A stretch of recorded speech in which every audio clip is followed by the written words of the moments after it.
Hi everybody, welcome back. Glad you could tune in again. So you remember in the previous devotion we started to think about the significance of the fact that we are made male and female. We're men and women. And there are some distinctive differences between us that God has put within us. They're not differences that we get to choose, in contrast to what the modern world would like to say.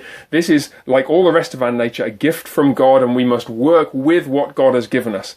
Of course, what that means in practice is that the way we live our lives ought to be shaped by that nature that God has placed within us. And the kind of desires we seek to cultivate also needs to be shaped by those desires that God has placed within us.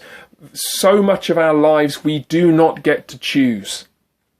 Instead, we must simply seek to fall in line in the most godly way with the circumstances that God places us in and with the character that God has placed within us. And so we thought a little bit about that in general terms, but we did not think about it in more concrete terms to think, what does that actually mean in practice? That's what I'd like to do in the next few devotions. Let me explain what I have in mind. If you imagine for a second you're a parent, like many of you are, you're raising children, and those of you who aren't parents, a good number of you are children, so you're familiar with this. You can think of all kinds of different ways in which your kids need to grow in godliness that doesn't really make so much difference between whether they're a little boy or a little girl. But there are plenty of things, aren't there, where there are distinct character traits that you really want to cultivate in your young ladies or in the young men in your household. There are distinctive aspects of Christian character that we ought to be striving for. Young people, teenagers, adults, in fact, whether you're parents or not, all of us ought to be striving for distinct character traits as godly Christian men and godly Christian women, as well as the general character traits which are common to all people. So that's one of the things we need to think about. Another thing we need to think about, of course, is all the uncertainty of life. If we knew exactly what course our life was going to take, let's say at the age of 5, we knew whether we're going to get married, when it was going to happen, who we're going to get married to, and so on and so forth, all those different things, then we'd be able to plan very well for it, or maybe a bit better. We'd feel like we'd be able to plan very well for it, but in fact God does not reveal those things to us ahead of time. God leaves us to step one step at a time, trusting Him for the future. And so one of the challenges that faces us with is an uncertain future. And how do I learn to live as a godly Christian man or as a godly Christian woman in a context where a great deal of what the Lord has in store for us in the future is not known to us at this stage? So all that uncertainty is overlaid on top of the fact of these character differences that we know we need to embrace. And so that creates all kinds of challenges for us. And I want to just try and work through some of those issues with you. Now, a couple of thoughts here. The first is, when it comes to the issues of uncertainty, I suspect it will probably be best not to try and deal with them in detail in these devotions. I was thinking about trying to do something like that. For example, how would you prepare a young woman for life as an adult? So let's say your daughters, if you're a parent with children, how would you seek to prepare a young woman for life in the world where you think that it's likely she will get married, because most Christians do, but not certain that she will. And of course you don't know when that's going to happen. And that raises all kinds of challenges about how you prepare a young lady and the kind of expectations we place upon young ladies in those kinds of circumstances. Tremendously complicated. I thought of doing a devotion or 2 on that, but that could easily have turned into a devotion or 10, and I thought that might not be so productive. So if you have questions about that or about anything else that's just sparked off by these ideas, give me a shout, let's talk about it, because those things may be best dealt with in that kind of way. But what we can do, I'm sure, which would be valuable, is to think, let's leave the uncertainty to one side for a second. What about these areas of distinctive masculine or distinctive feminine Christian character, which we know we need to cultivate? Is there anywhere in the Bible where we could go to find a portrait of a distinctly godly, faithful woman, a distinctly godly, faithful man, that highlights not just what men and women have in common, but the distinctive character traits which men and women ought to seek to cultivate? Is there any book in the Bible that we could spend a few days looking at that would help us in that regard? And I think there is. I have in mind the book of Ruth. So what I'd like to do today is just to spend a couple of minutes introducing you, really reintroducing you, I'm sure you know it, reintroducing you to the narrative of the book of Ruth. I want to encourage you to take a look at it, and having done that, we'll work through it together in these devotions and see if we can draw out some lessons that might be helpful to you young men, or you young ladies, or parents, or all of us actually, because all of us, whatever stage we're at in our Christian lives, we want to be thinking, how should I grow in godliness and maturity as a Christian woman, as a Christian man?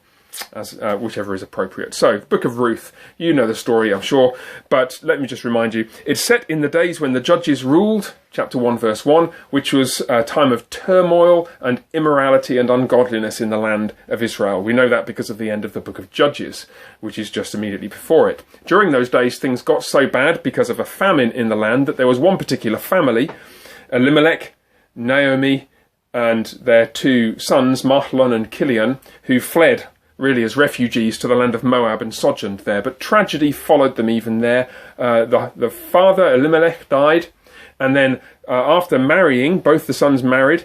They married Moabite women, Ruth and Orpah, but then both the sons died. And so chapter 1, verse 5, the woman, Naomi, is left without her two sons and without her husband, and just with the two daughters-in-law, who probably don't speak great Hebrew, and there's some kind of relationship there, but it's not the life that she had hoped for, and her life looks like it's in ruins.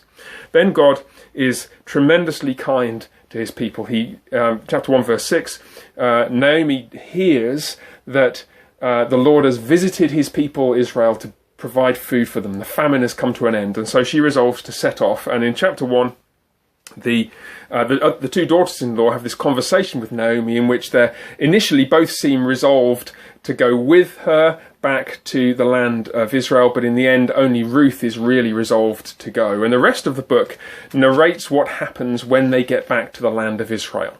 If we skip forward past chapters 2 and 3 and we get to chapter 4, we discover what the overall shape of the book is.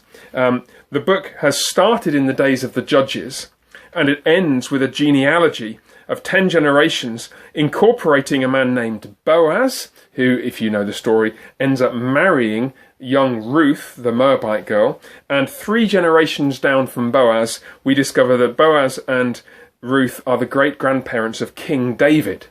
So what that means is that this book of Ruth, in a historical sense, picks up the chaos from the days of the judges, and in 4 short chapters moves us from that carnage and wreckage and idolatry and ruin and famine to the security and prosperity and fruitfulness of Israel in the land of David. 4 short chapters is how God did it, so to speak, in this book. And how he did it, humanly speaking, is dominated by the 2 lead characters, Ruth, the Moabite woman who went back with Naomi, and the man I mentioned just a moment ago, Boaz, whom she encounters when they arrive back in Israel. Now we're going to look at the intervening chapters in a bit more detail in the coming days. Let me just highlight the one thing for you which sets Ruth's character apart right at the beginning of the book, and which, in a sense, if you were looking for the first lesson for a Christian young lady, actually this is just as applicable to a young man in this instance, you'd find it in Ruth's profession of faith in chapter 1, verse 16. "Do not urge me to leave you," she says to Naomi, "or to return from following you. For where you go, I will go, and where you lodge or where you stay, I will stay. Your people shall be my people, and your God my God. Where you die, I will die, and there I will be buried. May the Lord do so to me, and more also, if anything but death parts me from you." What we see there is a full-blooded commitment to the Lord, the living God of Israel, whom she's presumably heard about from her husband, Mahlon, and from the rest of the family that she, so to speak, married into. She'd heard about this Lord, the living God, Yahweh, and she committed herself to him. And in doing so, she committed herself, so to speak, to the Lord's people, and not just to the Lord's people in general, but to Naomi in particular. "Don't urge me to leave you. Don't make me go away. Wherever you go, I'm going to go. Don't let anything apart from death part me from you. I'm going to be with you, Naomi, until your dying day."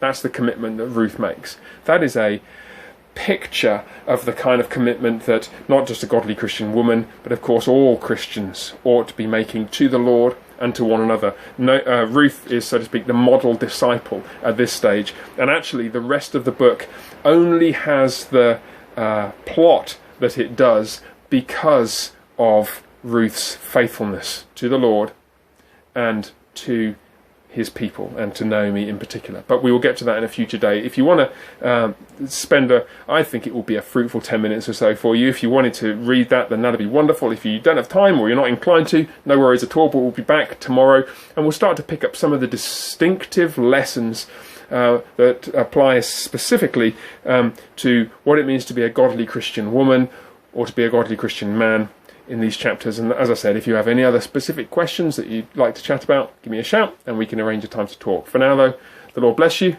and I hope very much to see you soon. Bye for now.